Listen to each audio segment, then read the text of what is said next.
Ending Wednesday. So there will be blood. I believe that if you have not shed blood, sweat, and tears in the pursuit of your passion, then you're not really pursuing anything passionately.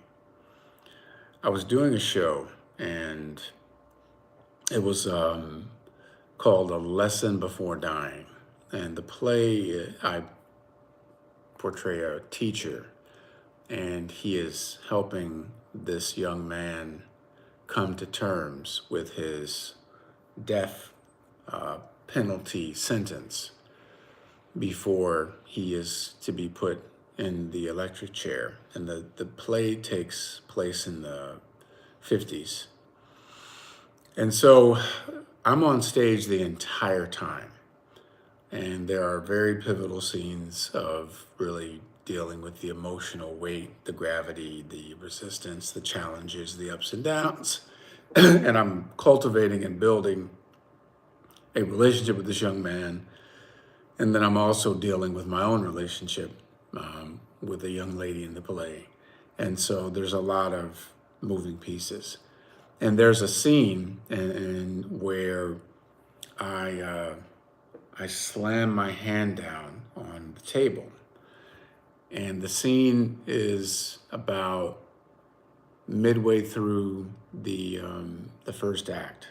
So on this particular night, I slammed my hand on the table, and there was something on the table that one of the prop masters forgot to take off. And I ended up cutting my hand open. But I have to continue doing the scene and doing the play because I can't just stop. And I remember, because it was in the 50s, I had a handkerchief. And so I was able to, grab it and kind of wrap my hand up and continue on with the show. And I remember my friend Delissa Reynolds, she was playing my love interest. I saw her eyes, and her eyes were really big. And so she fortunately was able to, she exited before I did. And so she goes backstage, and I can hear, the ruffling, and then the act ends and we're in intermission. And I go off stage, and everybody's there. They're all waiting, and they're ready, and they're bandaging my hand and cleaning up all the blood and all of that. And I just was on a cloud nine. Like, I just love when things are unexpected and they happen, and we have to deal with them. And obviously I went on with the second act of the show, and we had a great night. It was a fantastic production, great director. Great cast, and a really great story that needs to be told. And A Lesson Before Dying is a really great book, by the way. It's a Pulitzer Prize winning book. And but that was the play. So that was one instance. Another instance, I was doing August Wilson, and August Wilson was with me throughout my entire stage career, from Two Trains Running to Joe Turner's Come and Gone to Gem of the Ocean. Now, when I did Joe Turner's Come and Gone, August Wilson actually came out and spent 2 weeks with us. And I remember vividly sitting and listening to him tell stories of how he developed himself as a playwright. I mean, as a poet first, and then as a playwright, and how he came to be in that lane.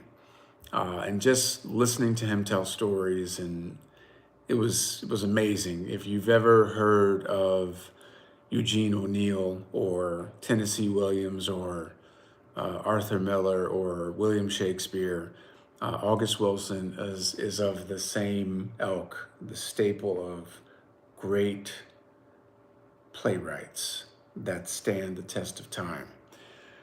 And so, incredible experience. And then shortly after he passed, we did Gem of the Ocean in Pittsburgh, which is his hometown.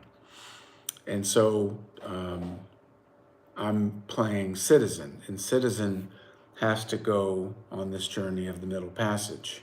And so the play is incredibly imaginative. It's a very mystical play, and it is a very spiritual play. It's a very demanding play to take on the burden of this guilt that Citizen has to carry throughout the play, um, because he basically he is another man is accused of doing something that he actually did. So Citizen steals something, and the man who's accused is so righteous that he says, "Well, I would rather die in my truth than live in your lie." And so the man who's accused ends up throwing himself in the river and drowns. And Citizen watches this, but he never comes clean about the fact that he's the one that actually did the crime that the man was being accused of. And he's carrying this burden of guilt. And Aunt Esther makes it plain to him that the way that he's going to shake this is he's going to have to take the journey of the Middle Passage. So it's a very it's a monster play. Like it's a haul to have to do it every day. And so on this particular day, it was a 2-show day, Saturday. So we have the matinee, then we have the evening performance. Well, Citizen has a breakdown in the middle of the play because he finally comes clean to Aunt Esther, who's this mythical figure in the show. And so on this particular matinee, I was dealing with some stuff outside of the actual production. I was dealing with some life stuff. I was dealing with some unnecessary drama and stress in my life that wasn't really serving anything that I had to do on stage, but it was definitely stressing a brother out. So in the scene, when Citizen breaks down, which I did, I noticed that the actress that was playing Aunt Esther, she changed her blocking, which is you know how it's a dance, so you move in a certain way. I move here so that we can make sure that how we're playing it, the audience can see us and hear us. And I noticed she changed the blocking. She goes downstage, she grabs a dish towel, comes back upstage, and hands it to me. And I'm watching her as we're doing the scene, and I'm thinking to myself, why is she doing this? Why is she handing me a dish towel? So when she hands it to me, I look down and she puts it in my hands, and I see all of this blood that's on the front of my costume. And I'm like, where's all this blood coming from? Because I'm crying, I'm breaking down crying. And apparently I had popped a vessel in my nose and it was just streaming. And she gave me the dish towel, obviously, because I needed to stop up my nose. So we continued the scene. We finished the scene, and fortunately, that was the last scene before intermission. I come off stage, and they take it off, and they give me an ice pack, and we still have the second act. And in the second act, there's more vigor in the second act, and I'm wearing all white in the second act. And I'm thinking to myself, please, Lord, please let me not have another nosebleed, especially in the second act where I'm wearing all white. And I was praying, and I just said, all right, God, I'm gonna leave it in your hands and do what I gotta do. And fortunately, I was able to get through the second act without incident. But those two instances were things that were unexpected. And as a performer on stage, it's live. Like, you can't hit pause. You can't call time out. You got to just figure it out in real time and course correct along the way. So I do believe there's a lot of value in blood, sweat, and tears. I do believe that when you are pursuing something with passion, you'll figure it out. And I remember vividly being in New York and doing a play called Blurring Shine.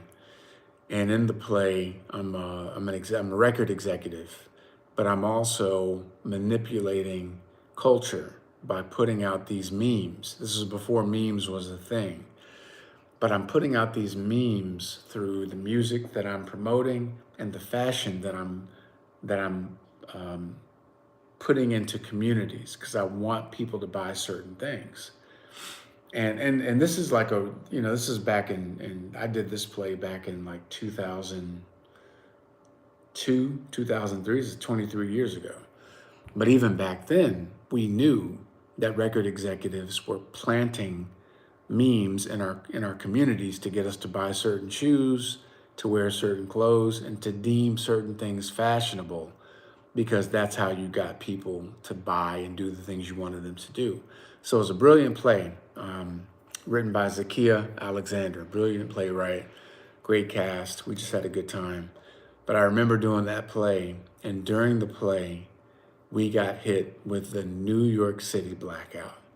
So if anybody that has ever lived in New York, or you'll know exactly what I'm talking about. There was a New York City blackout, and we were without power for days. But this actually happened in the middle of doing this production, and I kept going. Like I had this long monologue right when all the power went out, and the audience didn't know. They thought it was a part of the show, and I just kept going until I got to the end of the monologue. And then when I finished the monologue, the stage manager came out and said, "Hey, the entire city is without power right now, so we had to shut it down." But I say all that to say this: there are going to be opportunities for you to make decisions about your stick-to-itiveness, about your intestinal fortitude, about your ability to just figure it out, because I believe everything is figure outable. And that is when you get a chance to really test your commitment, your resolve, your faith, your belief, your vision, and the things that you're committed to doing. And I certainly hope that whatever you're pursuing it with as much passion as you have, and that you're bringing the passion as much as you're passionate about what you're bringing. So if you got some value from the story, it is day 3 of filming this great film that we're doing in Chicago. I'm very excited for you to see it when it comes out. But this is day 3 of filming. So I told you I'm going to give you a little story at the end of every night. We shot late tonight, but it was a really good day of filming. Great cast, great crew, great director.